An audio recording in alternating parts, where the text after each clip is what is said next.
সবচেয়ে কাছের সাহাবী সিদ্দিক আকবর। এই কেমন সাহাবী ছিল, কেমন সাহাবী ছিল! আল্লাহর রাসূলের যত সাহাবী ছিল তার মধ্যে কেমন সাহাবী ছিল মা আয়েশা সিদ্দিকা রাদিয়াল্লাহু তাআলা আনহা, রাদিয়াল্লাহু তাআলা আনহা ডাক দিয়া বলেন, ডাক দিয়া বলতেছেন, ইয়া রাসূলুল্লাহ, ইয়া হাবিবাল্লাহ, আমাকে রাতের বেলায় ঘুরতে নিয়ে আসেন। আকাশের মধ্যে সূর্যগুলো দেখতেছি, দেখা একটা দুইটা তিনটা চারটা পাঁচটা গুনতেছে। আল্লাহর রাসূল ডাক দিয়া বলে, আয়েশা কি কোন? বলতেছে আকাশের তারকাগুলো গুনতেছি। আল্লাহর রাসূল ডাক দিয়া বলেন, আয়েশা কিয়ামত পর্যন্ত গণনা করবা, এরপরও আকাশের তারকা গণনা করে শেষ করতে পারবা না। সুবহানাল্লাহ বলবেন না? মা আয়েশা ডাক দিয়া বলেন, ইয়া রাসূলুল্লাহ, বলেন তো দেখি আকাশের তারকার মতো কার নেক আছে? কার নেক আছে? আকাশের তারকার মতো এত নেক কার আছে? আল্লাহ রাসূল মুস্কি হাসি দিয়া বলতেছেন, আয়েশা, আকাশের নক্ষত্রের মতো নেক আছে। এই পরিমাণ নেক হলে একমাত্র উমরের হতে পারে। সুবহানাল্লাহ। কালকে এই পরিমাণ যদি নেক হয় উমরের হবে। আয়েশা মনটা বেজার হয়ে গেল, মনটা একটু মলিন হয়ে গেল। আল্লাহর রাসূল বুঝতে পারলেন, ডাক দিয়া বলে, আয়েশা, মনটা কেন খারাপ হয়ে গেল বলবানি? আয়েশা ডাক দিয়া বলেন, ইয়া রাসূলুল্লাহ, ইয়া হাবিবাল্লাহ, ভাবছিলাম আপনি আমার বাবার নাম বলবেন, যেহেতু উমরের নাম বলে ফেলছেন এজন্যই মনটা খারাপ হয়ে গেল। নবী আলাইহিস সালাতু ওয়াস সালাম ডাক দিয়া বলে, আয়েশা, তোমার বাবার নেক আকাশের তারকার মতো নয়। গোটা জগতের মধ্যে যত আমার উম্মত, আনেওয়ালা উম্মত আসবে, সাহাবীদেরকে নিয়ে শুরু কইরা কিয়ামত পর্যন্ত আমার যত উম্মত আসবে, এরা যত আমল করবে সমস্ত উম্মতের আমল এক পাল্লায়, আর তোমার বাবার নেক আর এক পাল্লায়। শুধু এতটুকুই নয়, এরপরও তোমার বাবার নেকের পাল্লা ভারী হয়ে যাবে। শুধু এতটুকুই নয়, তোমার বাবার এক রাত্রের ইবাদত গোটা উম্মতের ইবাদতের চেয়েও বেশি। কোন রাত? হিজরতের রাত। কোন রাত? হিজরতের রাত। ওয়াদাইয়ান ইলাল্লাহি বিইذনিহি ওয়াসিরাজাম মুনীরা। أما بعد فأعوذ بالله من الشيطان الرجيم. بسم الله الرحمن الرحيم. قد أفلح من تزكى وذكر اسم ربه فصلى وقال تعالى في شأن حبيبه ومعشوقه ومخبرا وآمرا إن الله وملائكته يصلون على النبي يا أيها الذين آمنوا صلوا عليه وسلموا تسليما. درود شريف পড়েন। اللهم صل على محمد وعلى آل محمد كما صليت على إبراهيم وعلى آل إبراهيم إنك حميد مجيد اللهم بارك على محمد وعلى آل محمد كما باركت على إبراهيم وعلى آل إبراهيم إنك حميد مجيد بلغ العلا بك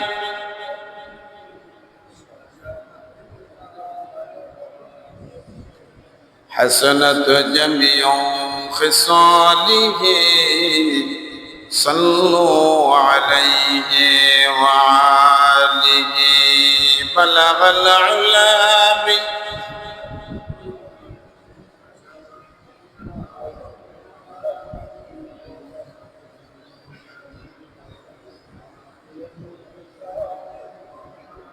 لا إله إلا الله لا إله إلا الله لا إله إلا الله لا إله إلا الله لا إله إلا الله لا إله إلا الله لا إله إلا الله لا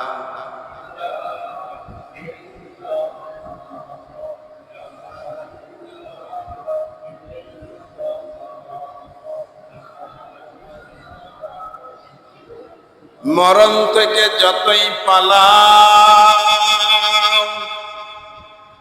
মরণ তোমায় লইবে ঘিরি যদিও সুদূর আকাশ পথে লুকাও সীতায় লাগিয়ে সিঁড়ি যদিও সুদূর আকাশ পথে লুকাও সীতায় লাগিয়ে সিঁড়ি লা ইল্লাল্লাহ লা ইলাহা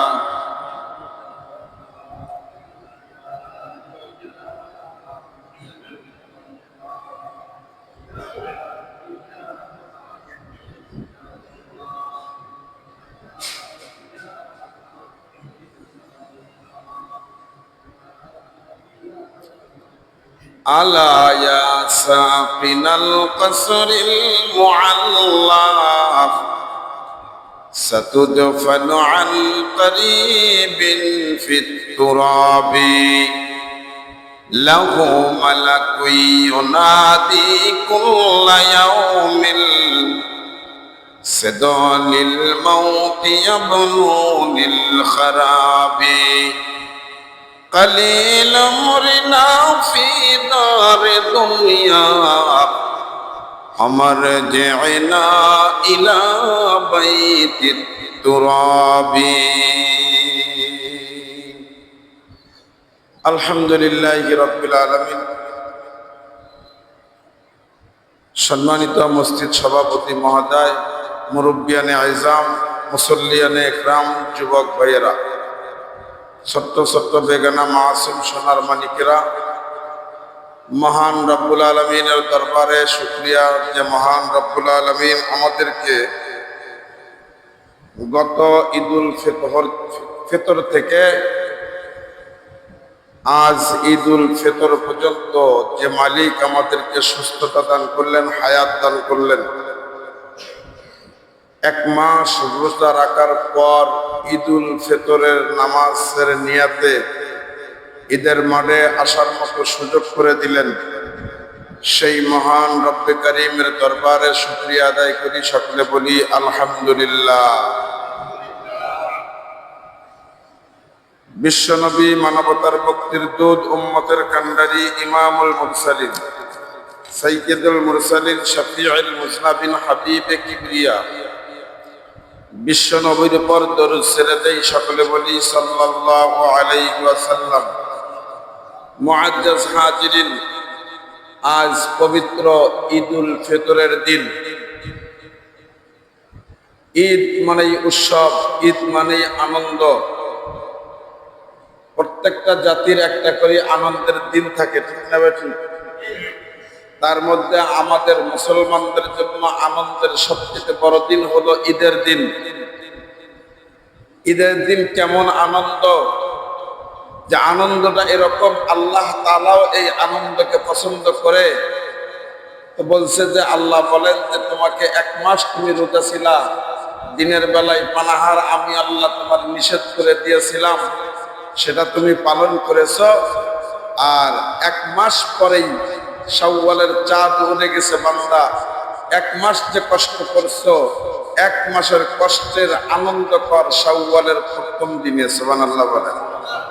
শুধু আনন্দ না খায়া করবা না, এটাও আমার আল্লাহর হুকুম। শাওয়ালের চাঁদ উঠলে তুমি সেদিন খানা খেয়ে আনন্দ করবা। সুবহানাল্লাহ কবেন না? তার মানে হলো রোজা রাখাটাও আল্লাহ তাআলার হুকুম। রোজা রাখাটা কি আল্লাহ তাআলার হুকুম, আর রোজা ছেড়ে দেওয়াটাও আল্লাহ তাআলার হুকুম। আল্লাহর হুকুমেই রোজা ধরেছিলাম, আবার আল্লাহর হুকুমেই রোজাটা ছেড়ে দিলাম। আর এই হুকুম যে মানছে, মানার পরে আল্লাহ তাআলা বলেন, বান্দা তোমার জন্য একটা খুশখবরি আছে, তোমার জন্য একটা গিফট আছে, তোমার জন্য একটা পুরস্কার আছে। আমি আল্লাহ যেটা নিজেই রেখে দিয়েছি তোমাকে দেওয়ার জন্য। সুবহানাল্লাহ কবেন না? তোমাকে দেওয়ার জন্য আমি রেখে দিয়েছি, তোমাকে দেওয়ার জন্য। এটা তোমার পুরস্কার, তোমার প্রাপ্য। কি সেটা? সেটা কি? আল্লাহ বলেন, সেটা হলো 1 মাস রোজা করলাম কষ্ট করে, তো আমি আল্লাহ এটার প্রতিদান দুনিয়াতে 1 নাম্বার হলো তোমার জীবনের গুনাহগুলো মাফ করে দিলাম। দ্বিতীয় নাম্বারটা কি? দ্বিতীয় নাম্বারটা হলো, বান্দা আমি তোমার জন্য একটা জান্নাত রেখে দিয়েছি, এটা তোমাকে হাদিয়া দিয়ে দিলাম। قد أفلح من تزكى وذكر اسم ربه فصلى।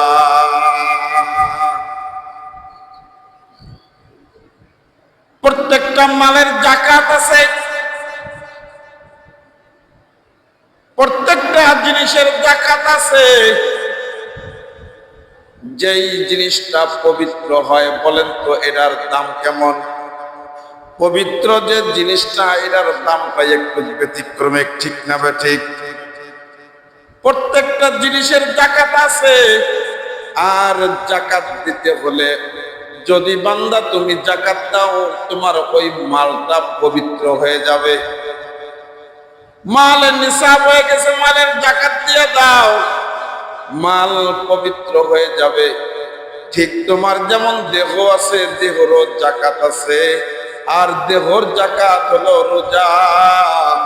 রোজা রাখার কারণে অপবিত্র দেহটা আল্লাহ তাআলা পবিত্র করে দেয়। অপবিত্র দেহটাকে কি করে দেন আল্লাহ? পবিত্র করে দেয়। তার মানে হলো রোজা রাখলে বান্দার দেহ পবিত্র হয়ে যায়। শুধু দেহ পবিত্র নয়, আল্লাহ ডাক দিয়া কয়, শুধু দেহ পবিত্র নয়, রোজা রাখার পর এই বান্দা ঈদগাহ ময়দানে চলে গেছো, 6 তাকবীরের সহিত 2 রাকাত নামাজ আদায় করছো।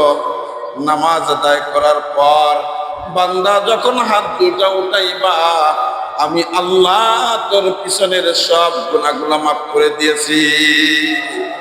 শুধু মাফ করে দেই নাই, এর মধ্যেই শেষ নয়, বান্দা তোমাকে আমি সান্ত্বনা দেওয়ার জন্য, এ কালের জন্য যেটা প্রাপ্য আমি রেখে দিয়েছি, আর দুনিয়ার জগতের জন্য তোমার জন্য একটা খুশখবরি আমি আল্লাহ দিয়ে দেই। সেটা হলো বান্দা, যখন রোজা রাখলা, রোজা রাখার পর দেহটার যাকাত দিলা, দেহটা যেমন পরিষ্কার আমি আল্লাহ করে দিলাম, তেমনি ভাবে ঈদুল ফিতরের নামাজ পড়ার সঙ্গে সঙ্গে আমি আল্লাহ তোর দেহের ভিতরে এক টুকরা গোশত আছে, যেটার নাম হলো কালব। কি নাম বললাম? যেটার নাম হলো কালব। এই কালব, এটাকে হার্ট বলা হয়, হৃৎপিণ্ড, যেটাকে বলা হয় কলিজা। পুরা দেহের মধ্যে সবচেয়ে দামি গোশতের টুকরাটার নাম হলো কলব। গোশতের টুকরার নামটাই হলো কলব।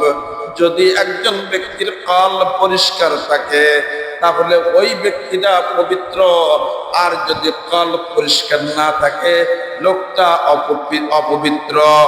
লোকটা যদি গুনাহ করে, কলবের মধ্যে একটা স্পট পড়ে যায়, একটা দাগ পড়ে যায়, সাদা কাপড়ে যদি দাগ পড়ে যায় দূর থেকেও খারাপ দেখা যায়, ঠিক না বেঠিক?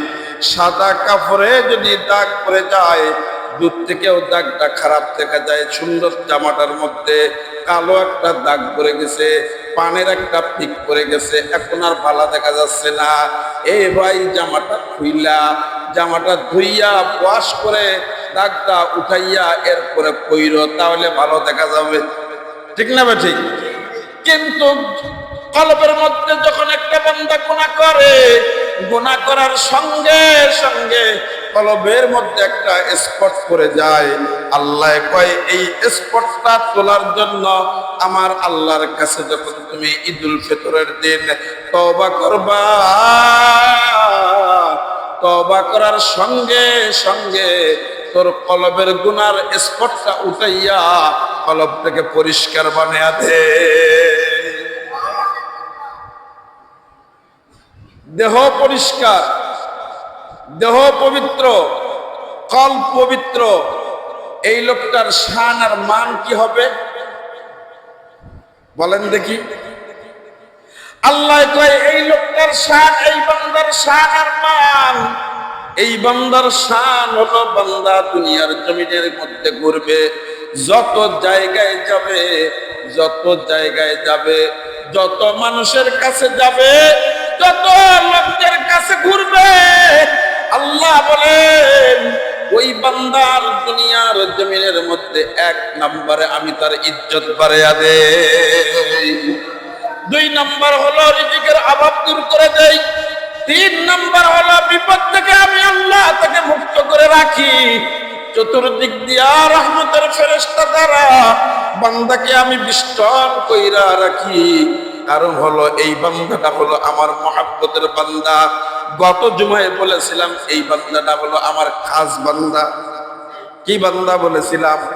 এই বান্দাটা আমার খাস বান্দা, তার মানে পার্সোনাল ব্যক্তি। আল্লাহর হাবিব বলতেছেন আমার আবু বকর কোথায়? যদি বলতেন আবু বকর কোথায় একটা কথার ব্যাপার ছিল, যেহেতু বলছেন আমার আবু বকর কোথায়, তার মানে আল্লাহর নবীর যত সাহাবী আছেন সবচেয়ে কাছের সাহাবী হলো সিদ্দিক আকবর, ঠিক না ঠিক? সবচেয়ে কাছের সাহাবী সিদ্দিক আকবর। এই কেমন সাহাবী ছিল, কেমন সাহাবী ছিল? আল্লাহর রাসূলের যত সাহাবী ছিল তার মধ্যে কেমন সাহাবী ছিল?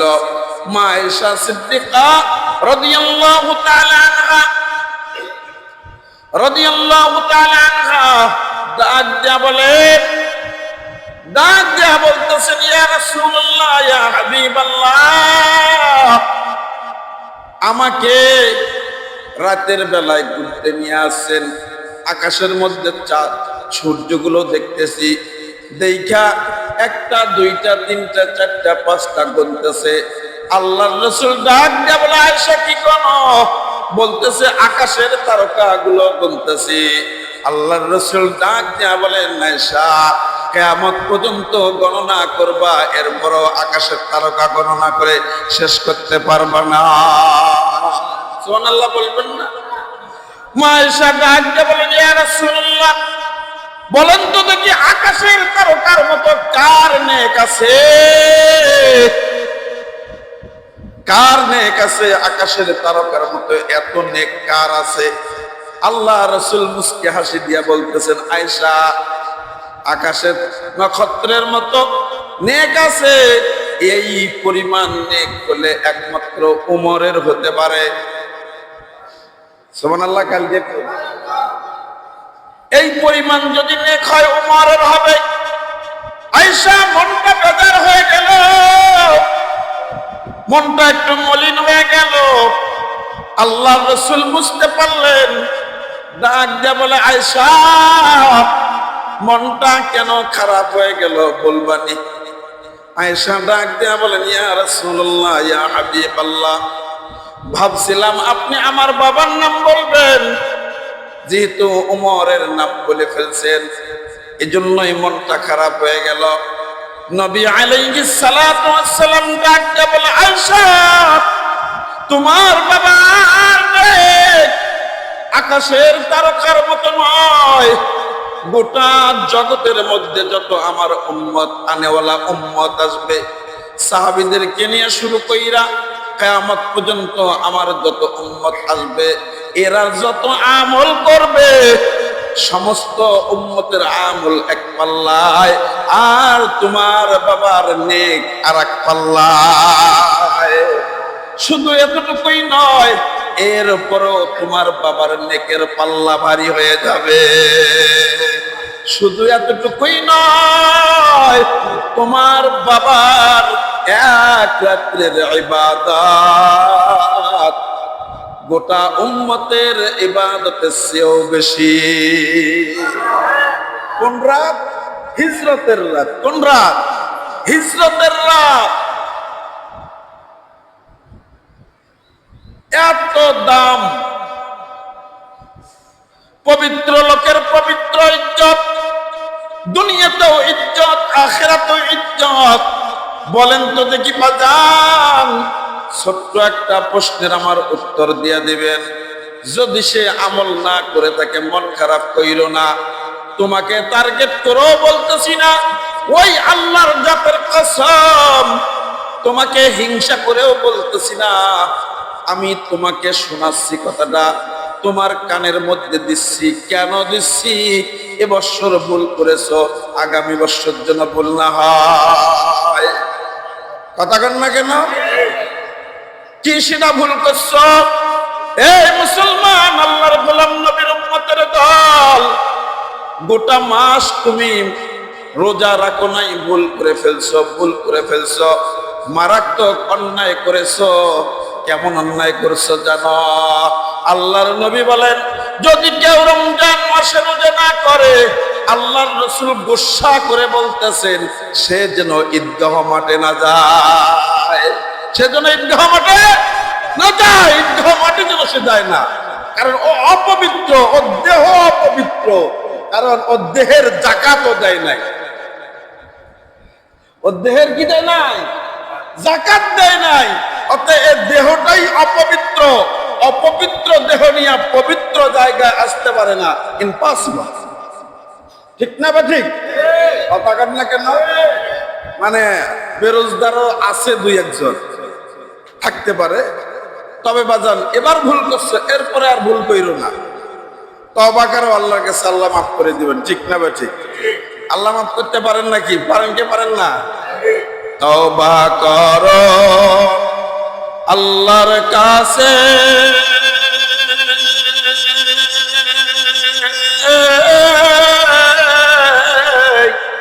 তওবার দরজা খোলা আছে। ক্ষমা করলেও করতে পারে, দয়া করলেও করতে পারে। তিনি যে রহমান,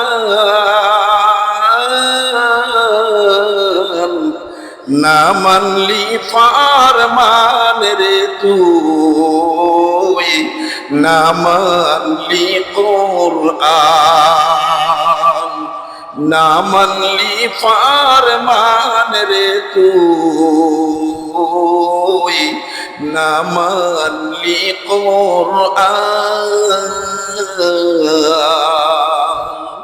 কার প্রেমেতে ভুলে রইলি আল্লাহর ইনসান,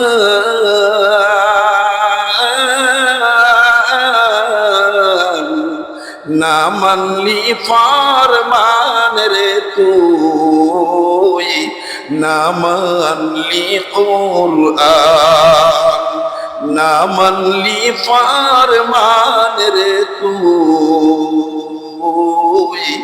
না মানলি কোরআন। ঠিক না বা ঠিক? একটু পানি দাও। আল্লাহ তোমাকে হুকুম দিয়েছে রোজা করার জন্য, তুমি রমজান মাসে রোজা ছেড়ে দিলা। ছেড়ে দিলা তো ছেড়ে দিলা, এত সুন্দর দেহ, এত লম্বা চৌড়া বডি ফিটনেস, এত সুন্দর দেহ তোমাকে আল্লাহ দিল, আর এই দেহটা নিয়ে তুমি চলতেছো আই ডোন্ট কেয়ার। তার মানে সে আল্লাহরেও ভয় পায় না। আর এক ব্যাকল আছে, আল্লাহরে ভয় পায় না, বান্দারে দেইকা আছে না নাই? হ্যাঁ,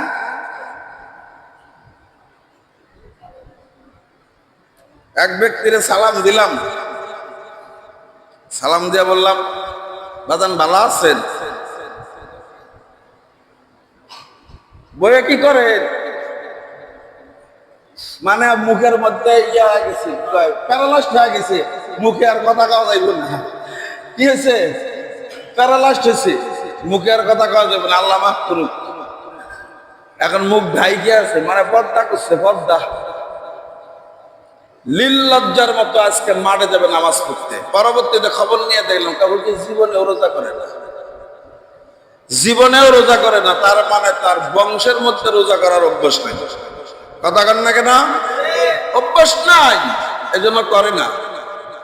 যারা রোজা করে, কিছু কিছু ফ্যামিলি আছে দেখবেন 7 বছর 8 বছর 10 বছর বয়স, এটাকেও রোজা বাই ফোর্স রোজা রাখাচ্ছে। না রাখলে লোভ দেখাও, লোভ দেখাও, বাবা ঘরে কিনে দেবো, মোবাইল কিনে দেবো, এটা দেবো, পাঞ্জাবি বানিয়ে দেবো, সুন্দর চশমা কিনে দেবো, আহো রোজাটা রাখো। অভ্যাস করাইতে হবে, ঠিক না ঠিক? কিন্তু অভ্যাস নিজেই রাখেন আর বলাবো না, অভ্যাস কি করাবে? ওর দেহ অপবিত্র। আল্লাহ বলতেছে কদ আফলাহা মান তাযাক্কা ওয়া যাকারা ইসমা রাব্বিহি ফাসাল্লা। ও দেহ বল, যদি তুমি পবিত্রতা অর্জন করো নিশ্চয়ই আল্লাহ তোমার সহায় হবে।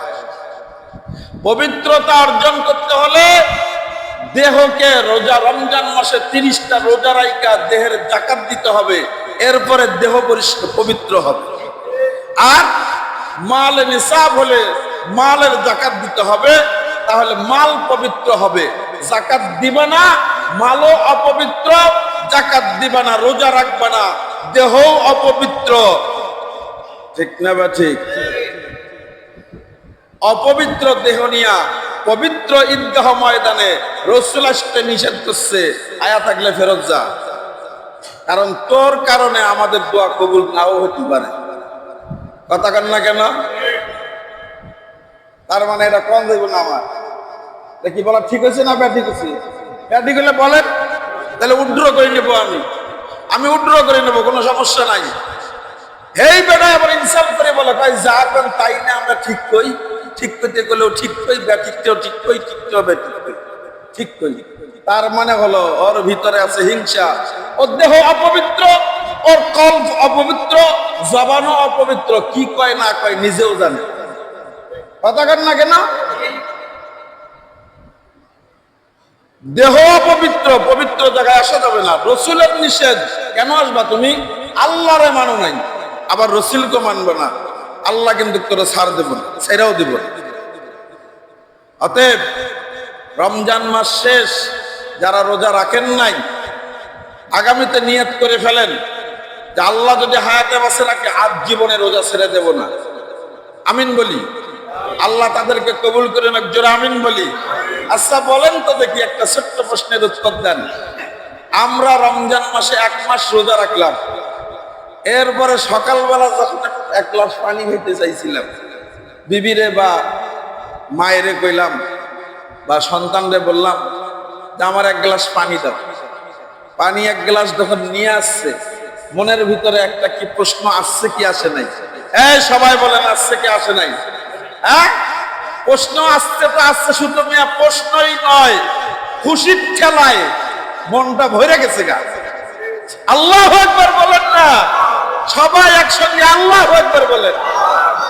আহা, আল্লাহর হুকুম ছিল 1 মাস সিয়াম সাধন পালন করতে হবে, দিনে কোনো খানা চলবে না। আবার আল্লাহর হুকুমে শাওয়ালের চাঁদ দেখা গেছে, সকালবেলা আল্লাহর হুকুম হচ্ছে বান্দা এখন খা, আমি হুকুম দিলাম খাওয়ার জন্য। আল্লাহু আকবার বলেন না, আমি হুকুম দিলাম বান্দা খা, খায় আজকে আনন্দ কর। কি কর? আনন্দ। সময় শেষ, আমি জামাত শুরু করবো। বিষয়টা হলো, কথা অনেক। আর 6 রোজা রাখবেন। কয় রোজা? 6 রোজার যে ব্যক্তি রাখবে শাওয়ালে 1 বছর রোজা করার সওয়াব আল্লাহ দান করবেন। আল্লাহ সবাইকে কবুল করুক, সকলে বলে আমিন।